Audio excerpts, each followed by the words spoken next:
Hey, sorry about that. Yeah, no. Have you read this one before? Marvel Civil War?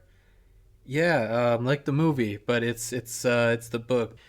Yeah, I was speed reading it is what I was doing. I read the whole thing just now in a few seconds. I've been speed reading for a few decades, so I can read about a bajillion words per minute now, which means that I finish most books within a few seconds. I kind of spent a while on that one though because it had some pretty spectacular scenes. At least one of them.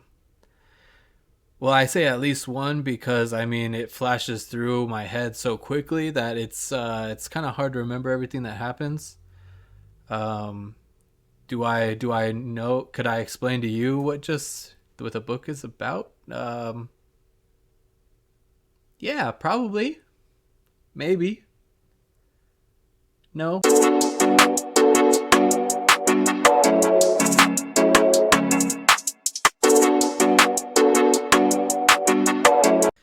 Speed reading has been a historically controversial topic, with experts weighing in on both sides where it's real, it's practical, it has good applications, or it's fake, it can't possibly be done the way people say that it's done, and it's completely useless, uh, except for scanning junk mail. So today I want to talk about the brief history of speed reading, my personal journey with speed reading, and then I want to teach you a few strategies that you can employ to try speed reading for yourself and see if it's something that catches on with you or something that you're going to leave at the wayside. So let's get into it.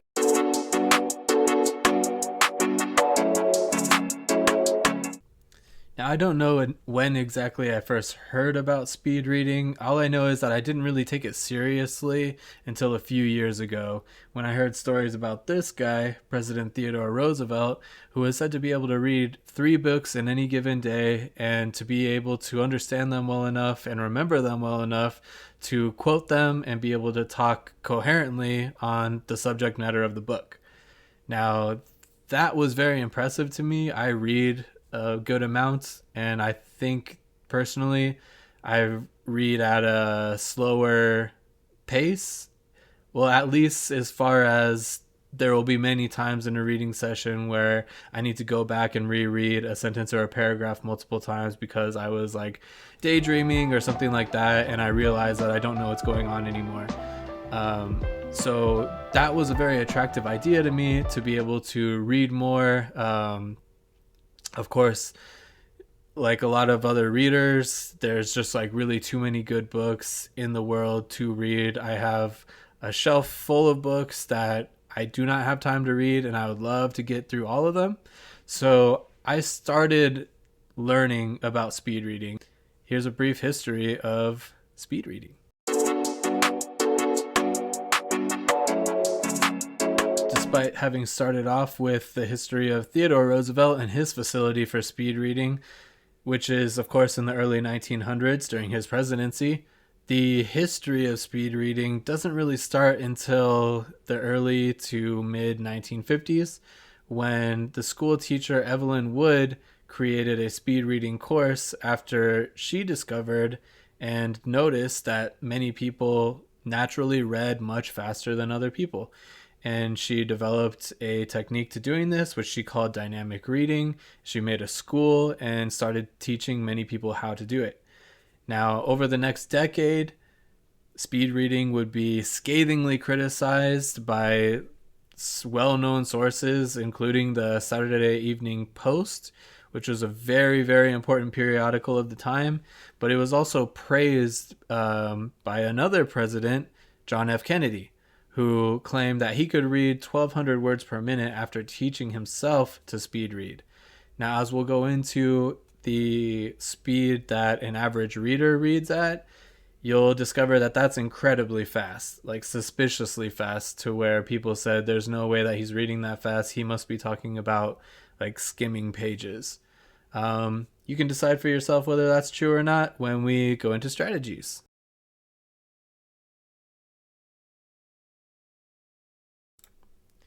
Now, before we can go into methodology, there's a couple important things to note about how people read, what it is that we're actually going to be trying to speed up.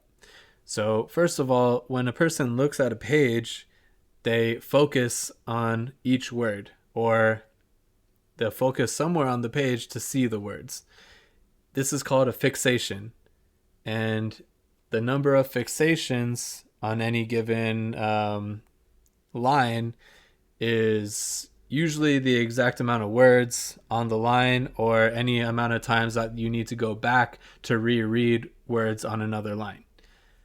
With that out of the way, how people actually read, translating what's on the page into their head, happens in a couple of different forms. Now, a average reader will be sub-vocalizing what they're reading. So it's like they're reading out loud, but it's only happening in their head. But they generally read at a pace that they would be reading if they were to be actually reading it out loud. Now, that happens at usually about 200 words per minute. Now, the next kind of like tier up, if you will, is auditory reading, where somebody can read about as fast as they can hear things and put them together in their mind as like words and images.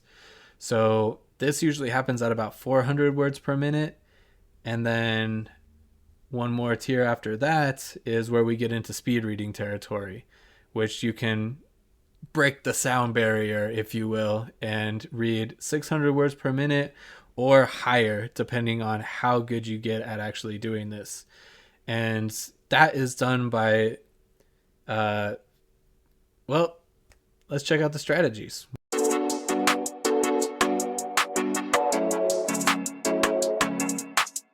So the three main methods, the three main strategies of speed reading are something like this: sweeping, skimming and scanning, and chunking.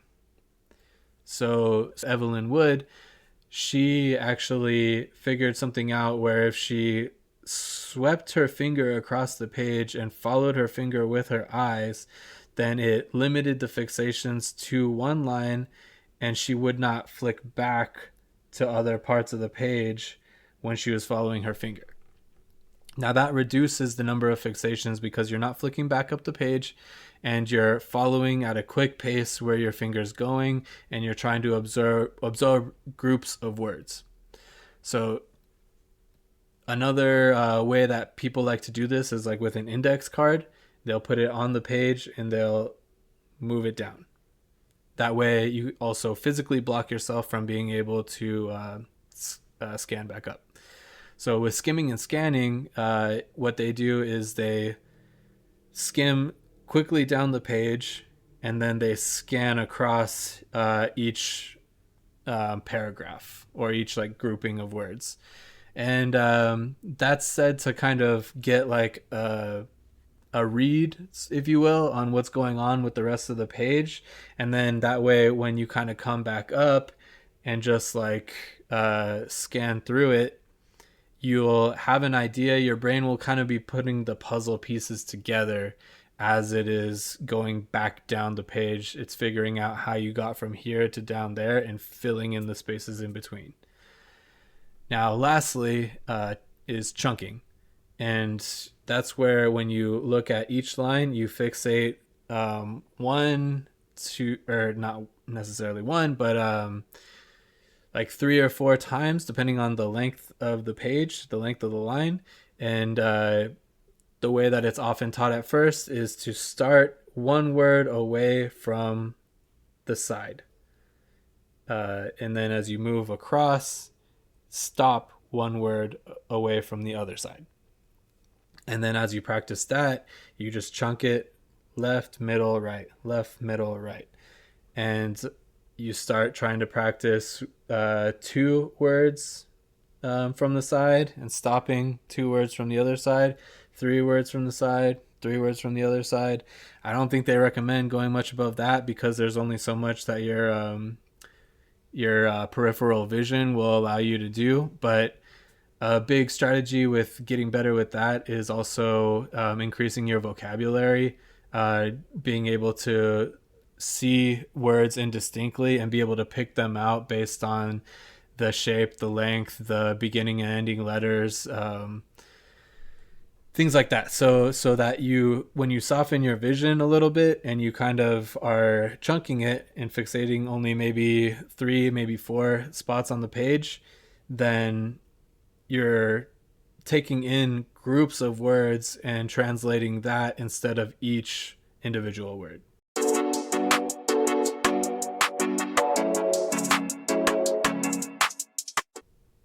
With the sweeping and the index card, I don't personally do that. I find that that is actually how a lot of people like to do it because it keeps you kind of on task.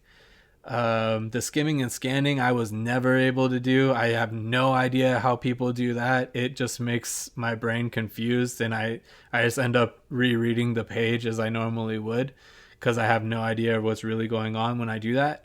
The one strategy I've had the most success with is chunking, and what I've noticed is it doesn't help me to try to train going away from the side of the page. It just helps me to to fixate based on the size of the page. So left, middle, right, left, middle, right. And I find that I actually can train my brain to take in the chunks of words, and that I do have a good idea of what I'm reading when I do that. When I try to pick up the pace, though, that's where the training kind of starts to fail me. I definitely have an upper limit of how fast I can do that and then lose track. One important thing to note about speed reading is that it requires a lot of focus. And in a lot of ways, like today, with all of our like shortening attention spans, I'd say just practicing speed reading is probably a really good thing to do because it will widen your ability to focus. It will widen that gap of time that you can stay focused without like daydreaming or focusing on something else, something completely different. So how well can I speed read? I don't know, like not super well. I can probably speed read a little less than half again as fast as I can read normally. So like less than twice as fast. But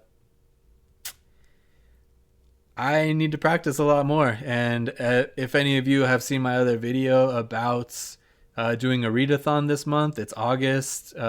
Check that out. I'm definitely going to get a lot of practice this month with that. So I might do a check-in video a little later after this, more related to that readathon, and let everybody know how it went with trying to up my speed reading game. But if you have any experience with speed reading, if you have any other techniques that I didn't talk about here, go ahead and leave them in the comments. I'd love to hear about them. I'd love to hear about your experience with speed reading. If you're doing well with it, if you're gonna try it out, tell me all about it. All right.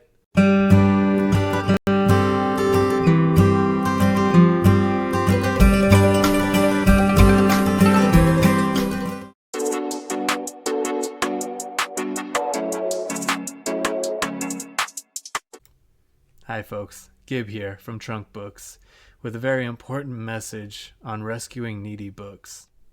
We here at Trunk Books like to think of ourselves as a waypoint, a place in every book's long journey to finding its forever home. That's right, you can make a difference in a defenseless book's life today. These books living in my trunk need readers like you to take them in, to read them, to shelve them, to share the happiness that they bring with others. If you would like to adopt a book today, please check out the link to my Mercari sellers listings, where you will find many deserving books who just need a chance. Thank you. I can already hear the joy in their little pages. God bless.